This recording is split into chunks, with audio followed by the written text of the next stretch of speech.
Hello, j'espère que vous allez bien aujourd'hui. Bon, c'était encore une belle journée. Je me suis laissée porter aujourd'hui. J'avais une première séance matin et c'était très joli. Très joli tout ce qui s'est dit, tout ce qui s'est passé. Je suis désolée, je peux que faire bouger mon téléphone.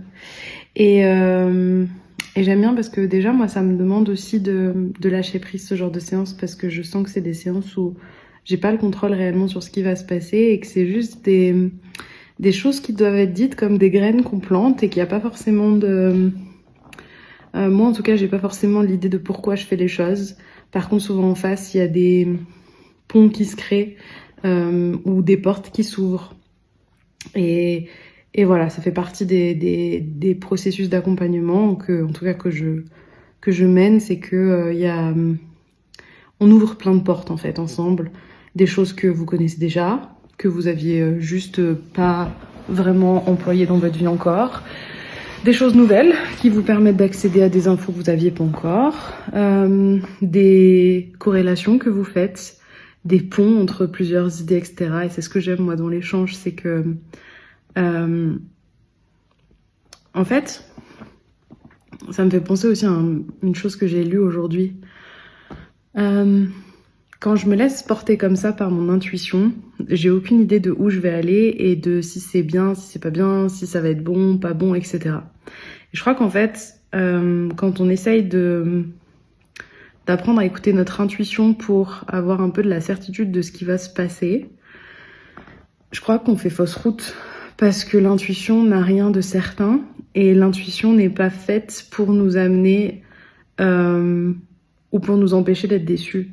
Parce qu'il y a une chose que je remarque, c'est qu'il y a souvent beaucoup de personnes qui ont ou la peur d'être déçues que leurs actions n'amènent pas les résultats attendus, que leur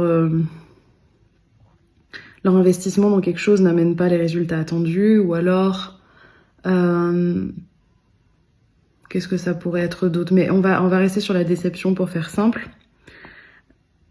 Et parfois, une des stratégies que les personnes mettent en œuvre quand elles découvrent un peu ce monde un peu plus intuitif, spirituel, énergico,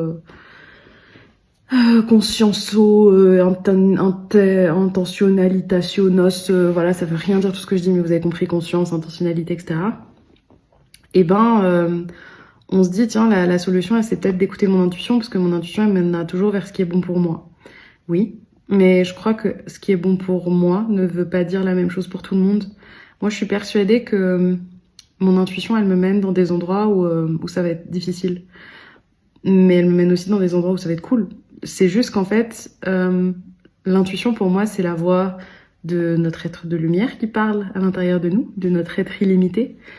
Et pour lui, tout est neutre. Il n'y a pas de symbolique aux choses. Donc la réalité, c'est que si mon intuition m'amène à dire quelque chose à quelqu'un qui crée derrière, par exemple, un conflit, moi, l'humaine, je vais dire que c'était pas une bonne intuition parce que ça a amené un conflit, mais mon intuition, elle va dire non, c'est exactement ce que je voulais parce que potentiellement, j'ai à gagner à être le genre de femme qui est de plus en plus à l'aise avec le conflit. Donc, écouter notre intuition ne nous dédouane pas de la déception, ne nous dédouane pas des peurs, des doutes, etc. Et c'est d'ailleurs une des choses que j'ai amené ce matin à notre cliente, c'est dès lors qu'en fait on met en place des stratégies internes, externes pour nous éviter d'être déçus, en fait je trouve qu'on se coupe juste de notre vie parce qu'en fait de vivre par définition peut amener des moments de déception. On peut pas être certain qu'on sera jamais déçu dans notre vie. Par contre, on peut développer une sécurité intérieure, qui fait que quoi qu'il se passe dans notre vie, on peut tout traverser et que même si on vit de la déception sous une forme ou sous une autre, on est capable de la traverser et de se sentir en sécurité avec. Donc c'est vrai que c'est toujours ce que j'amène en fait, en tout cas la vision que j'ai aujourd'hui, et peut-être qu'elle bougera dans quelques années puis ce sera ok. C'est que je crois pas qu'on doive tout guérir ou qu'on doive prendre soin de chaque partie de nous. Je pense qu'il s'agit plutôt d'accepter toutes nos parts et de pas mettre sous le tapis trop de choses. En tout cas, moi, je fais confiance aux 51%, c'est-à-dire que quand je traverse des doutes, quand je traverse des peurs, quand je traverse des choses qui vont pas bien, Je suis pas en mode je fais comme si de rien n'était, je les entends pas, je les vois pas. Et je suis pas non plus en mode il y a plus que ça qui existe. Par exemple, tout à l'heure, j'ai eu une expérience assez rigolote.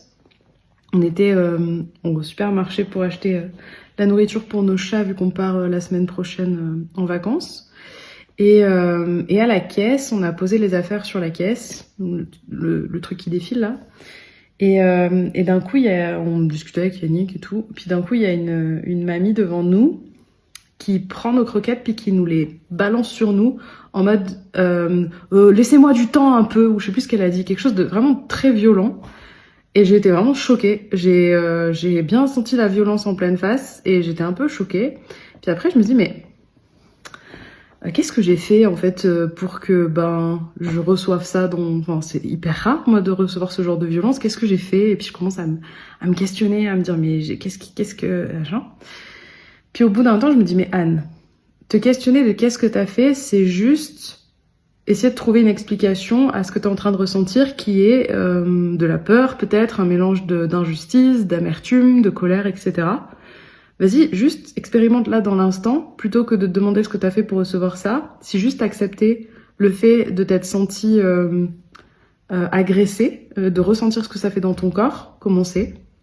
Et en fait, à partir du moment où j'ai laissé la sensation se faire dans mon corps, je suis passée à autre chose.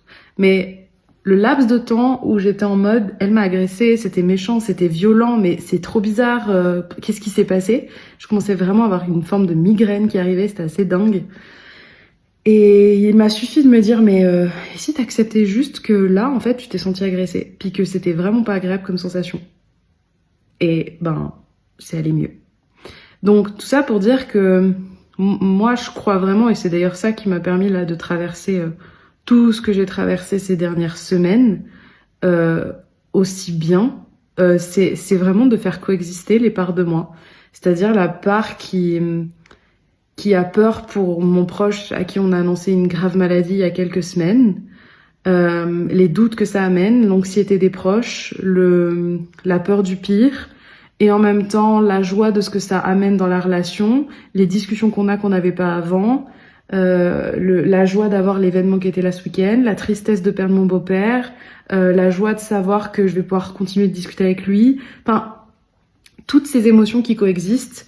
Et moi encore une fois, c'est ma vision, vous n'êtes pas obligé de la prendre pour vous et d'y croire, juste peut-être de voir comment elle sonne à l'intérieur de vous. Puis si vous avez envie de remettre en question certaines choses, c'est très bien. Et puis je crois que c'est vraiment ça le discernement, c'est pas parce que peut-être hier j'ai dit un truc que vous avez apprécié qu'aujourd'hui vous devez croire ce que je dis. Au contraire, remettez en question les choses puis passez-le dans votre filtre de ce qui est ok ou pas pour vous aujourd'hui.